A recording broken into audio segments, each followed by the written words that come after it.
What's up, my nerds? This is going to be a very different Inspiration Corner. First off, it's a very late Inspiration Corner, but I needed to get inspired. I'm a beginner when it comes to art journaling, so I wanted to go through here and just kind of like give you an analogy. This is my art journal.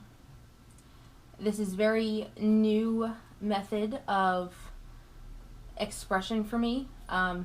I'm not great at it yet. I wouldn't even say that I'm very good at it yet, but going through my journal today I was actually going to do a layout to show you guys how I don't want to call it meditation per se, but how I can clear my mind to really think about my characters through this method of art. And I actually thought of a really kind of cool analogy for writing in this book. So when you sit down to write, you gather all of your supplies. Whether these are very physical supplies, but the supplies I'm talking about is knowledge. How to write a book. How to plot. Are you going to plot or are you going to pants? Sometimes you just don't know and you got to wing it. You sit down in front of your computer and you open up a document. Sometimes when you sit down, you know exactly what you want. Like you look in your head and you know a picture of exactly what you're looking for. So you start writing and it's awesome. And then sometimes you don't really know what you're looking for, but you have a general idea. So you just start getting the background down. I did this background months and months ago and I still don't know how I'm going to finish it. I have many started projects like that where I just don't know where I'm going to go with it, but for right now I think it looks kind of pretty. And then you sit down and sometimes you have an idea of what you're looking for and it doesn't exactly turn out the way that you want. Maybe it's not as pretty as you would like, but it's something. You know, I sat down, I did this. This was like the very first full layout that I've ever done in my journal, and looking back, I made a lot of very rookie mistakes, but it's something. You know, I even had a quote up here. Everyone was a beginner, meaning, watching all of the YouTube videos of all of these, people with their journals, seeing authors, at panels and everything. They started here at one point. They sat down with a bunch of scrambled knowledge in their head and just tried to make sense of it. And sometimes you think you know where you're going with an idea and with a story, with a layout, and you start and you get the color, you get the background, and it looks really pretty, and then the more you add to it, the more you realize that it's just not working. But I'm not going to rip this page out. I'm not going to take it out because I still like looking at it. I still think it's pretty, and someday maybe I'll come back to this page and add on to things that I think would be great, and it will be great. But for now, it just sits here. And sometimes you just want to get a whole jumble out of your head, and you just sit down and you want to be very strategic in the way that you plot. I am a huge plotter, so like everything is precise, everything has a place. But sometimes it's really, really hard to fill in those little milestone steps, those little pieces of the plot, because while you have the background information, you just don't really understand your characters yet. You don't know how to fill in those boxes. You don't know how to develop their character throughout the entire arc of the story, let alone one chapter. So you just leave it. And again, I'm not going to tear this page out. I'm going to come back to this and I'm going to fill in all of these spaces and I'm going to make it something that's better than what it is here. Sometimes you just want to write fan fiction. You just want to dive into a world that is already created just to stretch yourself out. And yes, that says Castiel because have you met me? Supernatural. And while it's not going to be perfect, pieces are going to fall off, it's not entirely your world that you're writing in, it's still a great way to exercise those creative outlets and those creative tendencies. Sometimes you sit down, you don't know what you want, but you have a message that you want to say. So you sit down and you just write that message. You don't know how you're going to get there, but you have to start somewhere.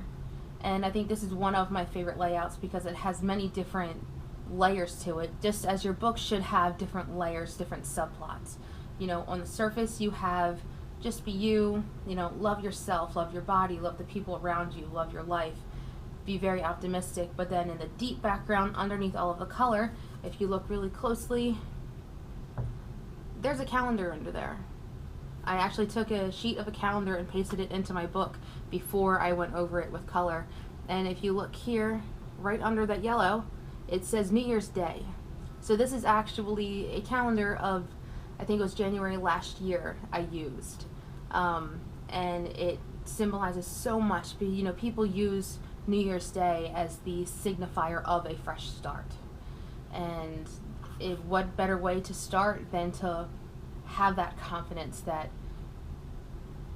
as long as you're trying, you're doing it right. Sometimes you have no idea what the F you're doing, and you just want to sit down and put pretty things on a page. And then at the end of the day, you realize that it's not so pretty at all. You just keep trying. It's just not anything like what you expected. And sometimes it just gets worse. You sit down with this idea and it just doesn't play out anywhere close to what you want. This beautiful page is not going to get ripped out of here. I can't even promise that I will go back to this page in the future. It reminds me of the journey that I took through experimentation, and that's one of the most important parts. Sometimes you just don't care and you just want to write, and you just sit down and you just do whatever comes to your mind. You just start going just to see what comes out, because you never know what's going to come out. And sometimes it's very dull and very bland, and it's just not anything real to work with. Sometimes you get stuck. You try and you try and you write and you sit down and you put that butt in the chair and your fingers to work, and it just doesn't. This is currently where I am in my writing life right now. I am trying everything that I can to read, to write, but I just feel like my pages are stuck together and I can't seem to pass it. But the beauty of all of this work, of sitting down and trying and writing and getting it out of your head, is that you keep trying. Because eventually you're going to do something that you really like. And it may not be complete, it may not be perfect, but it's pretty. And you can say that you finished something, even if it's not completely finished. This is what I would consider a rough draft. I'm not done. I would like to add like a quote in the middle right here and add a couple more stamps and like decals and stuff. But this is a pretty decent rough draft right here. Everything that I went through here led me to this, led me to learning how to blend the colors together and use stencils in different ways and use different mixed media. I took everything that I have learned over, the few months that I've been doing this and applied it to this page, and it came out not perfect, but I'll say that this is one of my favorite pages. I just love the contrast in this page. And sometimes you screw up again. Even after that beauty, you screw up. And you just keep trying, and you keep trying, and you mess up again, and you just keep going. You still have all of these fresh pages to go through. And even when you finish this book, you open up another one. Because why stop? Why stop doing something that makes you happy just because you've had some bumps along the way? It may not be perfect, but you're going somewhere. You're moving forward, and that's all that matters.